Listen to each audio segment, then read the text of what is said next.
Good morning, everyone. Bienvenue à tous et à toutes, chers frères et sœurs, en ce dimanche des rameaux et de la passion de notre Seigneur Jésus-Christ.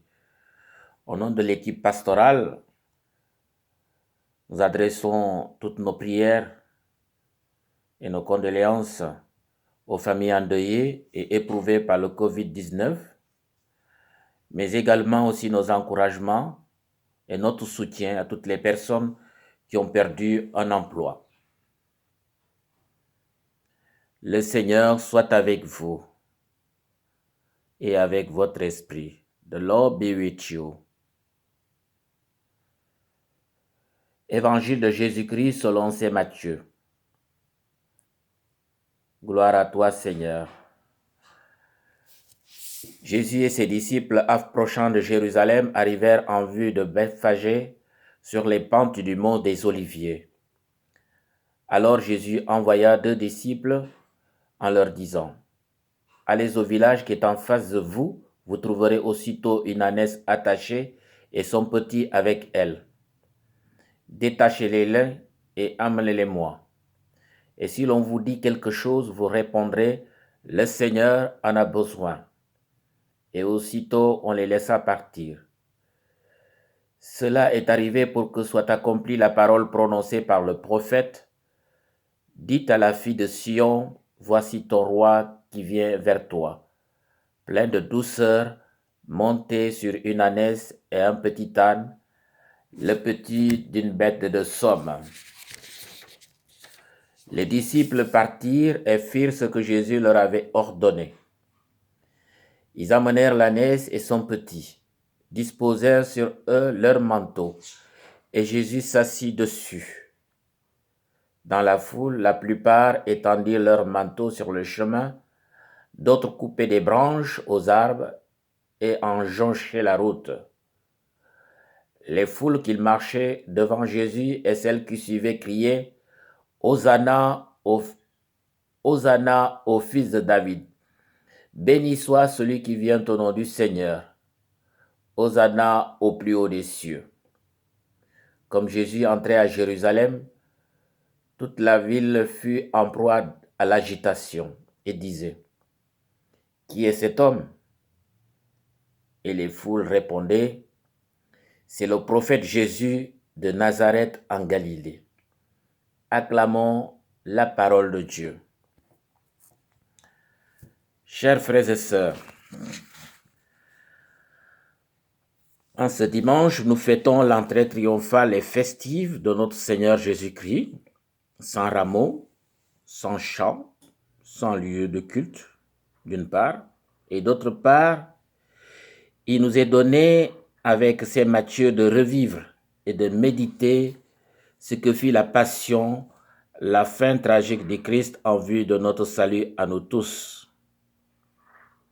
Oui, une entrée festive à Jérusalem, triomphale, mais également une mise au tombeau dans cette même ville quelques jours après, pour la même personne qu'on a accueillie et fêtée. On pourrait dire dans l'expression du territoire, ici, ça n'a pas d'allure. Comment fêter quelqu'un quelques jours auparavant et après le crucifier?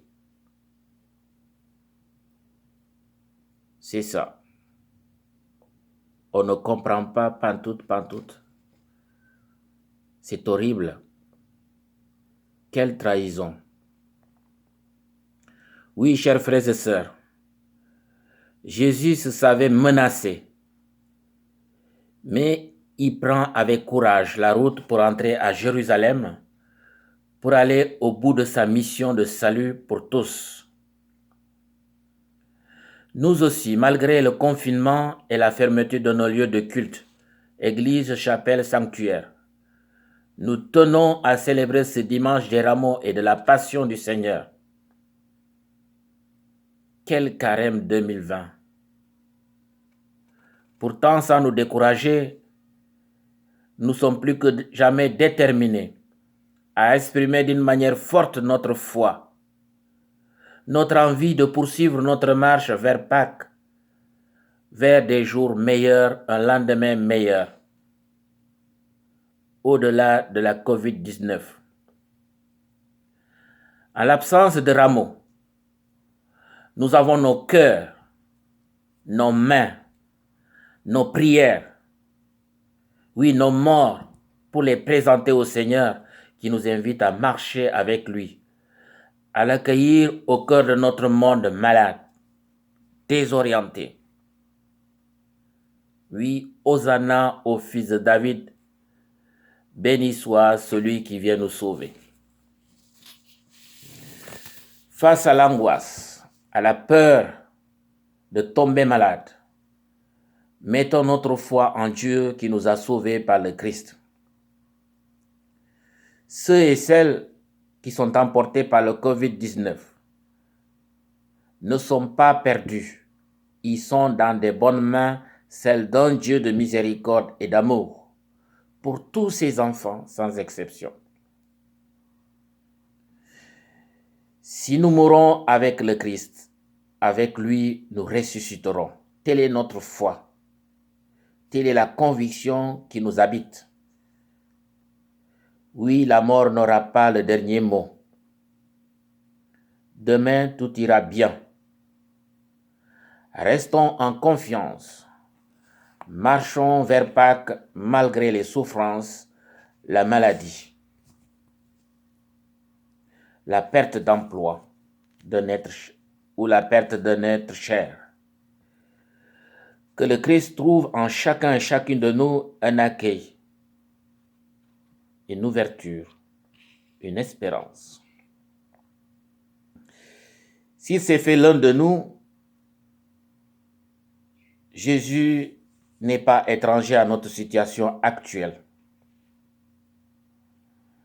Il l'a fait pour l'aveugle de naissance. Il l'a fait pour son ami Lazare endormi dans la mort. Et pourquoi pas pour nous en cette heure difficile. Avec Dieu, tout est possible. Il suffit d'y croire. Le récit de sa passion nous rappelle son offrande, le don de sa vie pour nous sauver de la mort éternelle. Quel magnifique exemple du Christ à notre faveur. Ce qui paraît comme échec aux yeux de ses adversaires à Jérusalem est salut pour nous, pour le monde. Voilà le réconfort qui doit habiter chacun de nous. Osons croire. Osons dire Hosanna au fils de David.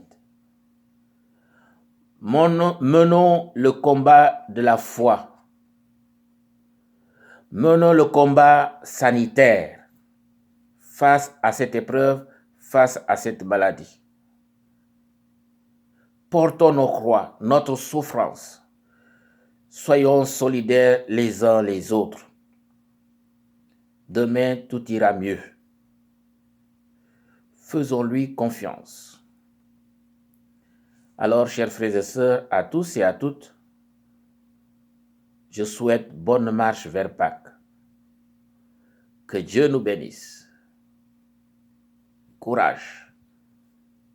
Tout ira bien demain. Au nom du Père et du Fils et du Saint-Esprit. Amen.